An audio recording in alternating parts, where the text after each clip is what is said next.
नमस्कार, मैं doctor Shilpa Yadav, assistant professor botany, government Dungar college, Bikaner. आज हम म्यूकर के बारे में पढ़ेंगे। म्यूकर एक कवक का जेनरा है, कवक का वंश है। सबसे पहले हम इसका वर्गीकरण देखें तो ये डिवीज़न माइकोटा का मेंबर है। माइकोटा में फंगस आती है। फंगस क्या गुण होंगे उनके? वो क्लोरोफिलस होंगे, क्लोरोफिल रहित होते हैं। हीट्रोट्रोपिक विषमपोषी होते हैं, स्पोर बियरिंग होते हैं, बीजा प्रभारी होते हैं।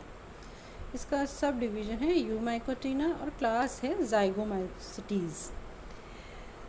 ऑर्डर म्यूकरेल्स, फैमिली यानी कि कुल म्यूकरेसी और जीनस यानी वंश म्यूकर। सबसे पहले क्लास ज़ाइगोमाइसिटीज़ के लक्षण देखें तो इसकी पूरी की पूरी लाइफ साइकिल में कोई भी मोटाइल सेल नहीं होता, कोई भी ऐसी कोशिका नहीं होती जिसके अंदर फ्लैजिला मौजूद हो।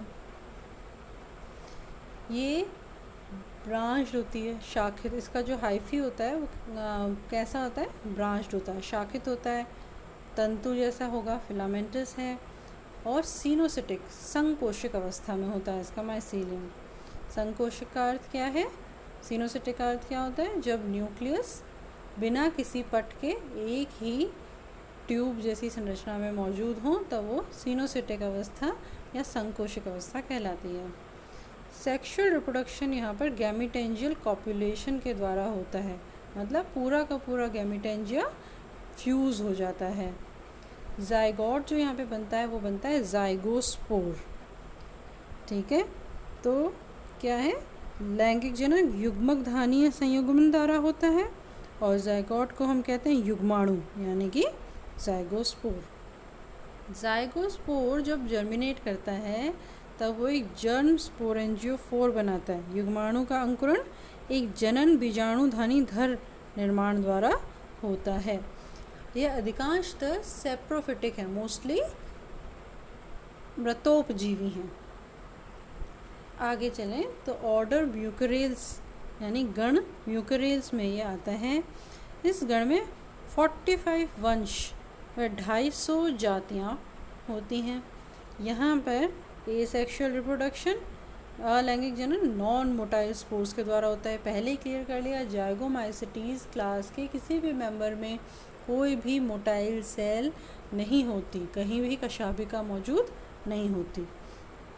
जो लैंगिक जनन होता है, सेक्सुअल रिप्रोडक्शन होता है, वो दो मल्टी न्यूक्लिएट गैमीटेंजिया जो कि दोनों एक दूसरे से आकार में कैसे होते हैं? समान, इक्वल साइज़ के होते हैं, उनके फ्यूजन से होता है।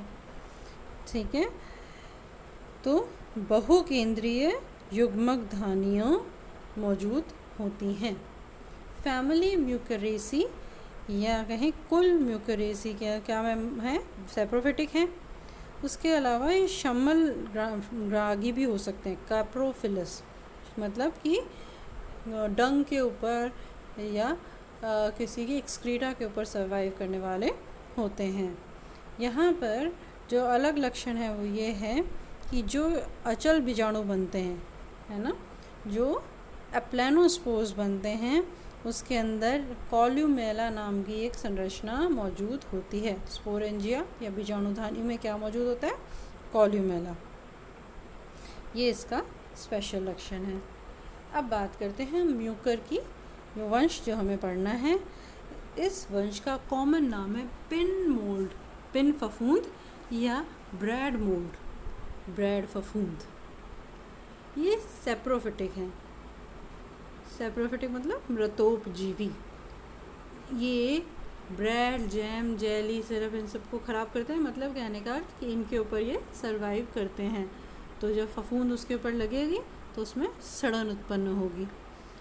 ये बीमारी म्यूक्रोमाइकोसिस जो जानवरों व इंसानों के अंदर लंग्स और ब्रेन को इन्फेक्ट करती है, बीमारी होती है जो इसमें इसके द्वारा होती है।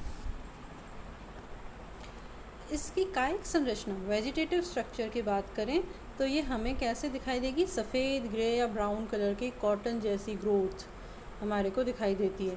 ब्रेड को अगर गीली करके हम छोड़ देंगे तो थोड़े समय बाद उसके ऊपर सफ़ेद रंग के हमारे को रेशे नज़र आते हैं, और ये जो रेशे होते हैं वो या तो म्यूकर होगा या राइजोपस होगा। Well developed highly branch coenocytic mycelium, पहले बात की, जाइगोमैसिटीज़ के सभी मेंबर्स में बहुशाखित और संकोशिक कवक जाल मौजूद होता है। पुराना जैसे जैसे माइसीलियम ओल्ड होता जाता है उसमें पट मौजूद होते हैं। क्यों मौजूद होते हैं? क्योंकि ये पट जो हैं ये सेक्सुअल रिप्रोडक्टिव ऑर्गन्स जो गैमेटेंजिया है उसको बाकी माइसीलियम से अलग करते हैं। ठीक है, तो पट कब बनेंगे? रिप्रोडक्टिव स्ट्रक्चर के फॉर्मेशन के साथ बनेंगे। हाइफी जो है, देखिए म्यूकर के साथ साथ एक आप बार बार पढ़ेंगे राइजोपस। तो राइजोपस का नाम राइजोपस क्यों है? क्योंकि उसमें राइजोइड्स बनते हैं, और म्यूकर के अंदर राइजोइड्स या मूलाभास नहीं बनते।